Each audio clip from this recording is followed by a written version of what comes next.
What is up, G-fans? Many of us out there are worried about just what will happen to the legendary Monsterverse after 2020 when the licensing rights from Toho finish up.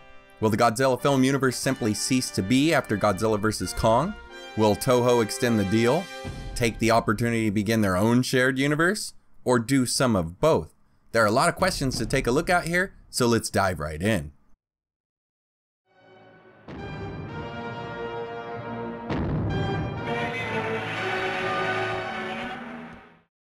Way back in October 2015, Legendary and Warner Bros. Pictures announced that they would be starting a cinematic franchise featuring Godzilla, King Kong, and other iconic giant monsters. According to Legendary's own press release, after the success of Godzilla 2014, the companies of Legendary and Toho Studios began working together to bring us a new cinematic universe, the Monsterverse. During the announcement, the statement claims that the initial trio of films would be Kong Skull Island, Godzilla 2, and then Godzilla vs. Kong. Before I go any further, I want to point out that even Legendary's own official press release said initial trio of film. To me, this shows that Legendary has known all along that if these movies succeeded, there would be a chance to negotiate an extension or a second licensing agreement. It looks obvious that Toho has left the door open with Legendary, so that if the films do well, then there may be a future to the Monsterverse. Being that they didn't mention Godzilla 2014 in the 3 movies after the deal with Toho makes me think they already had one deal for Godzilla 2014, and if it did well, they would and did extend the contract to the 3 more movies. If this is the case, then the deal's already been extended once, so why wouldn't Toho extend it again after the success of Godzilla King of the Monsters and Godzilla vs. Kong? In a recent interview, Toho Kingdom asked Alex Garcia of Legendary Pictures about continuing the Monsterverse after Godzilla vs. Kong. He responded with, "We take it one movie at a time. We're working with Adam Wingard working towards Godzilla vs. Kong, but right now the focus is all on Godzilla King of the Monsters. It's one brick at a time.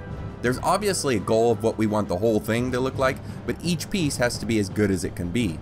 Could there be? Yeah, that's the hope, that the movies turn out really well." So with this, we actually have confirmation from Legendary that money and exposure could extend the Monsterverse for a possible second time. The money part's pretty obvious. Godzilla 2014 is the highest grossing Godzilla film of all time. Even if we adjust the ticket prices for inflation, Godzilla 98 takes the top spot, but Godzilla 2014 comes in second, with Godzilla 2000 in 1985 third and fourth, followed up by Shin Godzilla. This not only proves that the American Godzilla films do better financially worldwide, but they have a much larger reach than the Toho films do. Don't forget, it took years for the Heisei films to even get put on VHS to come to America and other countries, so as much as we love the original Japanese film versions, they just don't have the reach of Legendary's Godzilla. If there is one thing that could throw a wrench into the works of all of this, it's the fact that the success of the Monsterverse has spurred on Toho to try to do the same thing. We learned back in May of last year when Toho's Keiji Oda said, after 2021, we're thinking of a potential strategy that releases Godzilla movies on an uninterrupted rate of every 2 years, although there is a preference for a yearly pace as well. The future of the series and its forwarding developments are very conscious of the method of shared universe. Godzilla, Mothra, King Ghidorah, etc.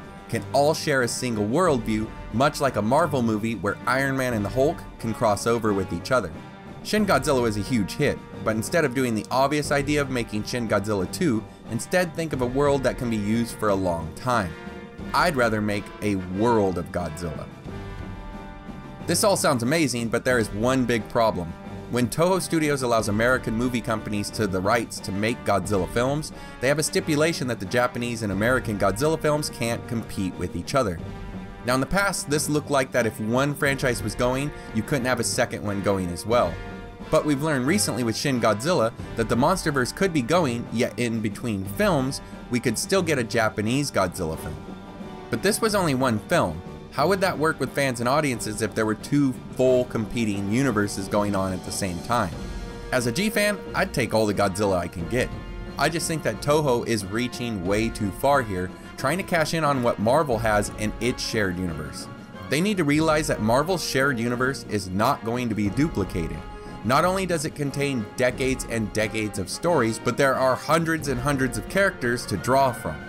Now there may be a bunch of Toho kaiju to pull from, but unfortunately, Toho Studios has never been able to get the human part of the film correct, or at least when viewed by foreign audiences. I can even remember interviews where they asked directors and workers from the Showa era and Heisei era franchise how they felt about Godzilla in 1998 coming out in America. I didn't read one negative thing. Every one of the directors said that they were tired of the direction the Heisei era was going in, and that they felt that the Americans could not only do a better monster film, but that they felt that the human side of the film would be much better than what they could do. Now, after that film came out, those same people hated the film just like many of us did, at least initially. Now, O'Shea Jackson from Godzilla King of the Monsters has mentioned that he would like to see a Monarch TV show spinoff. Now, I just watched a video by D-Man 1954 where he compared the idea of a Monarch show to the S.H.I.E.L.D. television series. It's funny because the same comparison jumped into my head after hearing this news.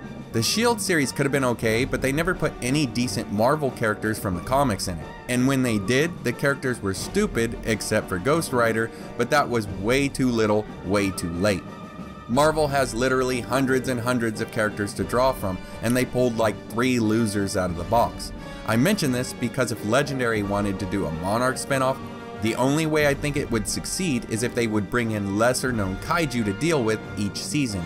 Like have the first season focus on Baragon, then Baron in the next season, Zilla in the third, so on and so on.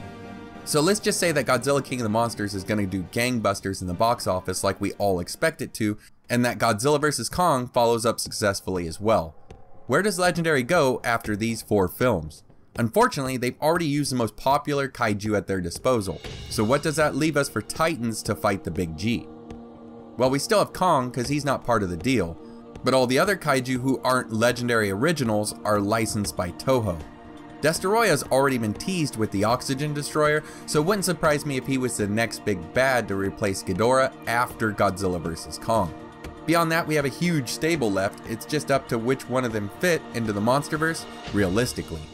We've already seen that Michael Dougherty said he'd like to include Biollante, Gigan, and Mecha G if he had the chance. The first 2, Biollante and Gigan, I think would be the most likely to get used, and not just because of the director's choice, but because of the fact that they fit well into the already established universe. Mecha G is reaching a bit, as the humans are pretty much where we are now technologically, so it's not likely to have them build a giant G robot, unless they go the space alien route like the first Mecha G, but that's a little out there.